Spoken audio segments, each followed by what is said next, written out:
আসসালামু আলাইকুম রহমতুল্লাহ। ঈদ উল ফিতরের বিশেষ আমল এবং 12টি সুন্নত সম্পর্কে আলোচনা করব।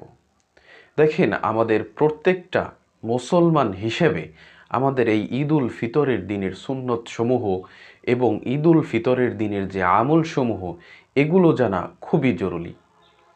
আমরা কিন্তু ম্যাক্সিমাম লোক যে ঈদের দিনের যে কি সুন্নত রয়েছে ঈদ উল ফিতরের দিনে, সেই সুন্নতগুলো জানি না।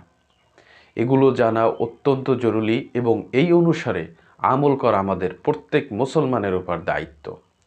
সুপ্রিয় দর্শক, 12টি সুন্নত সম্পর্কে আলোচনা করব।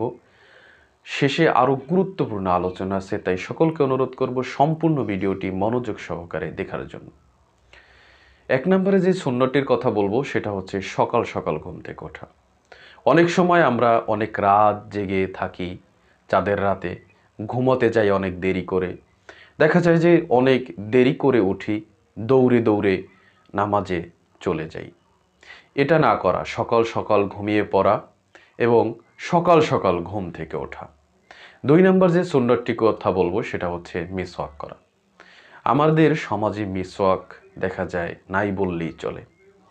ব্রাশ ব্যবহার করি, কিন্তু ঈদের দিনে বিশেষ করে সুন্নত মেসওয়াক সবসময় ব্যবহার করা সুন্নত, তবে ঈদের দিনে বিশেষ করে আমরা মেসওয়াক ব্যবহার করব। 3 নম্বরে যে সুন্নতটির কথা বলবো সেটা হচ্ছে গোসল করা। আমরা অনেকে মনে করি যে পাক পবিত্র অবস্থায় আছি, গোসলের কি প্রয়োজন? না, এটি ঠিক সুন্নত। যেহেতু বছরে একটা ঈদ উল ফিতর আসে, এই কারণে আমাদের প্রত্যেকের উচিত সুন্নত অনুসারে আমল করা, এজন্য গোসল করা। 4 নম্বরে হচ্ছে নতুন পোশাক পরিধান করা। অর্থাৎ আপনার যদি নতুন পোশাক না থাকে, আপনার পোশাকের ভিতরে সবচাইতে যে ভালো পোশাকটি, সেই পোশাকটি ব্যবহার করা, সেই পোশাকটি গায়ে দেওয়া। 5 নম্বরে যে সুন্নতটির কথা বলবো সেটা হচ্ছে সুগন্ধি ব্যবহার করা, আতর ব্যবহার করা। আমাদের সমাজে দেখা যায় যে সুগন্ধি ব্যবহার করাটা উঠে গেছে, আমরা সুগন্ধি ব্যবহার করব। 6 নম্বরে হচ্ছে যে ঈদগাহের নামাজের আগে ফিতরা দিয়ে দেওয়া। ফিতরা আমাদের দেখা যায় যে অনেকের বাকি আছে, অনেকের মনে থাকে না, কিন্তু আমরা ঈদের সলাতের আগে আমরা ফিতরাগুলো দিয়ে দেব ইনশাআল্লাহ। 7 নম্বরে যে সুন্নতের কথা বলবো সেটা হচ্ছে যে ঈদগাহে যাবার আগে মিষ্টি দ্রব্য খেয়ে যাওয়া। রাসূল পাক সাল্লাল্লাহু আলাইহি ওয়াসাল্লাম তিনি ঈদগাহে যাবার আগে ঈদ উল ফিতরের দিনে খেজুর খেয়ে যেতেন। আমাদের যদি খেজুর থাকে, বাসায় খেজুর খেয়ে যাব। খেজুর যদি না থাকে তাহলে মিষ্টি দ্রব্য যে কোনো জিনিস খেয়ে যাব, সেমাই, পায়েস। 8 নম্বরে যে সুন্নতটির কথা বলবো সেটা হচ্ছে পায়ে হেঁটে যাওয়া। দেখা যায় যে একটু দূর হলে আমরা গাড়ি ব্যবহার করি, কিন্তু যদি আমরা পায়ে হেঁটে যাই, এটা একটি সুন্নত, এজন্য পায়ে হেঁটে যাওয়া। 9 নম্বরে যে সুন্নতটির কথা বলবো সেটা হচ্ছে যে এক রাস্তা দিয়ে যাওয়া, অন্য রাস্তা দিয়ে আসা। আমাদের যদি রাস্তা একটা থাকে তাহলে আমরা রাস্তার ডান পাশ থেকে যাব এবং বাম পাশ থেকে আসব। এটি একটি খুবই গুরুত্বপূর্ণ সুন্নত। 10 নম্বরে যে সুন্নতটির কথা বলবো সেটা হচ্ছে সকাল সকাল ঈদগাহে যাওয়া। অর্থাৎ নামাজ শুরুর আধা ঘন্টা কিংবা 1.5 ঘন্টা আগে ঈদগাহে যাওয়া।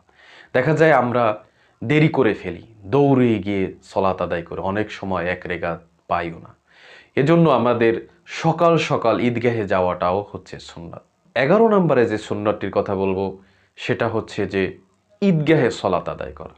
আমাদের সমাজ থেকে এখন অনেক জায়গা উঠে গেছে যে ঈদগাহে সলাত আদায় করি না, মসজিদে সলাত আদায় করি।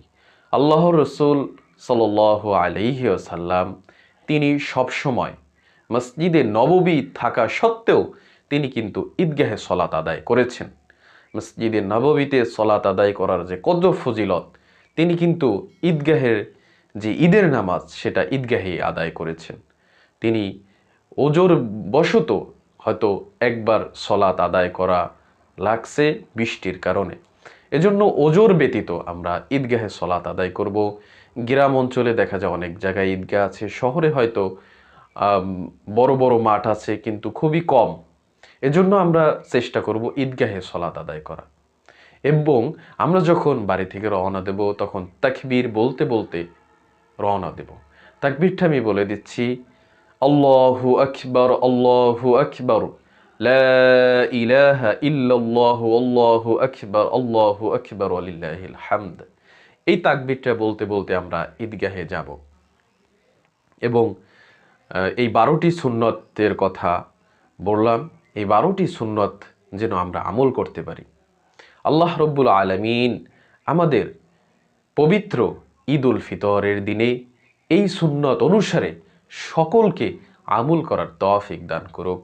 আমিন। ওয়া আখির দাওয়ানা আলহামদুলিল্লাহি রাব্বিল আলামিন। আসসালামু আলাইকুম ওয়া রাহমাতুল্লাহি ওয়া বারাকাতুহু।